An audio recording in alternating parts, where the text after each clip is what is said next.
राधे राधे दोस्तों, आज के वीडियो में बात करने वाली हूँ नवरात्रि का छठा दिन यानी कि माता कात्यायनी देवी की पूजा का जो दिन है वो किस प्रकार से होना चाहिए, माता रानी को किस चीज़ का भोग लगाना चाहिए, किस रंग के वस्त्र पहनाने चाहिए, क्या करना चाहिए, कैसे करना चाहिए, संपूर्ण जानकारी जो है वो इस वीडियो में चलिए जान लेते हैं। चैत्र नवरात्रि का छठा दिन माँ कात्यायनी को समर्पित है। मान्यता है कि माँ कात्यायनी की पूजा अर्चना करने से शत्रुओं पर विजय प्राप्त होती है।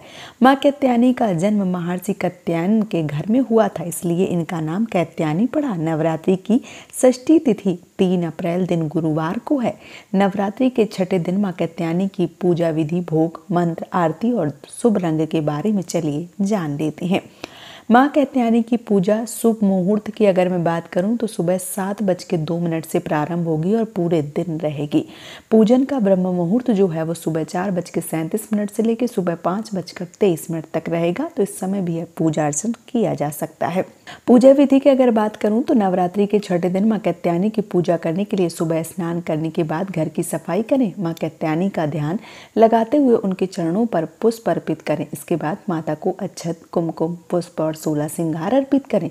माँ को जल अर्पित करें। दुर्गा चालीसा और दुर्गा सप्तशती का पाठ करना चाहिए।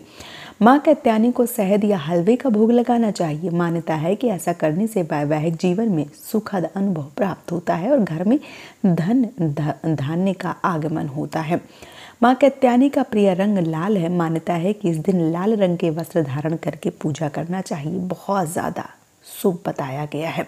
माँ कात्यायनी के मंत्र के बारे में अगर एक नजर डालें तो उनका मंत्र है सर्व मंगल मांगल्ये शिवे सर्वद साधिके शरण्ये त्र्यंबके गौरी नारायणी नमस्तुते। इस मंत्र का जाप जो है वो किया जा सकता है, तो आप इस मंत्र का जाप जो है वो भी कर सकते हैं। इसके साथ ही साथ इस दिन माता रानी को लाल गुड़हल का फूल जो है वो चढ़ाना चाहिए। ये माता रानी को अत्यंत प्रिय बताया गया है। अब आइए पूजा विधि के बारे में एक नज़र डाल लेते हैं। तो इस दिन सुबह सूर्योदय से पहले उठकर स्नान करना चाहिए। फिर लाल रंग के या पीले वस्त्र के रंग जो है वो रंग के जो वस्त्र हैं वो धारण करना चाहिए। इसके बाद पहले गंगा जल से पूजन स्थल को दोबारा से शुद्ध करें। इसके बाद सर्वप्रथम कलश का पूजन करें। फिर माँ कात्यायनी के मंत्र का जाप करते हुए उन्हें वस्त्र अर्पित करें। इसके बाद घी का दीपक जलाकर पूजन जो है वो आरंभ करना चाहिए। सबसे पहले माता को रोली का तिलक लगाएं, अक्षत, धूप और पीले रंग के फूल अर्पित करें। माँ को पान के पत्ते में शहद लगाकर बतासे में लौंग रखकर अर्पित जरूर करें। अंत में कपूर जलाकर माँ कात्यायनी की आरती जो है वो ज़रूर करना चाहिए। इस प्रकार से माँ कात्यायनी की पूजा अर्चना जो है वो की जाती है। अगर मैं बात करूं कात्यायनी माता के स्वरूप के बारे में, माँ कात्यायनी का जो स्वरूप है वो बहुत ही चमकीला है। इनकी 4 भुजाएं होती हैं। उनका दाईं तरफ ऊपर हाथ और हाथ जो है वो अभय मुद्रा में रहता है और नीचे वाला हाथ जो है वो वर मुद्रा में। माँ के बाईं ओर ऊपर वाले हाथ में तलवार और नीचे वाले में कमल का फूल जो है वो विराजमान होता है। माँ कात्यायनी भी सिंह की सवारी करती हैं। इनकी पूजा करने से व्यक्ति को मोक्ष की प्राप्ति होती है, इसलिए इनका पूजन अर्चन जो है वो विशेष रूप से फलदायी बताया गया है। अगर मैं जन्म की कथा के बारे में एक नज़र डालूं तो माँ कात्यायनी की पूजा करने से व्यक्ति के समस्त पाप नष्ट हो जाते हैं।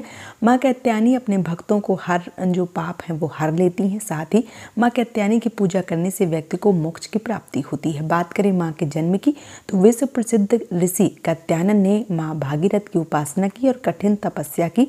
जब माँ भागीरथी उन्हें दर्शन दिए तो उन्होंने माँ भगवती से वरदान मांगा। उनके घर में पुत्र का जन्म हो। इसके बाद माँ भगवती ने स्वयं उनके घर में जन्म लिया, इसलिए उनका नाम कात्यायनी पड़ा। इतना ही नहीं, गोपियों ने भी भगवान श्री कृष्ण को पति के रूप में पाने के लिए माँ कात्यायनी की पूजा अर्चना की थी। तो माँ कात्यायनी का जो दिन है वो 3 तारीख को है, 3 अप्रैल को। तो आप लोग भी माँ कात्यायनी की विधिवत रूप से पूजन अर्चन कीजिए और समस्त मनोकामनाओं को पूर्ण कर लीजिए। उम्मीद करती हूँ कि आज का वीडियो आप सबको पसंद आया होगा।